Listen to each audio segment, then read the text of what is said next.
Welcome to the Consumer Tech Update podcast, where in just 1 minute, you'll hear facts, opinion, and the latest tech information underneath the surface about real topics you care about. Despite the hype of our skies becoming full of Amazon Prime deliveries by drones, in a surprise move, Google is taking off first. Its wing commercial delivery drones just got the green light from the FAA. Kim Komando with your Wednesday Consumer Tech Update.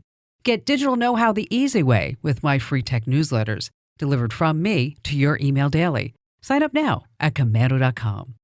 In what seems like a science fiction movie, we will soon get deliveries via drones. Wings electric drones have 14 propellers. They can fly vertically and sideways 400 feet above the ground, and they zoom through the skies at 75 miles per hour. Wow!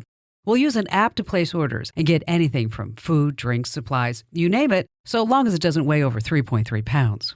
Deliveries are dropped down to the ground safely with a tether. Now, drone delivery will land first in Blacksburg and Christiansburg, Virginia, where things will literally be flying right off the shelves. I'm Kim Komando.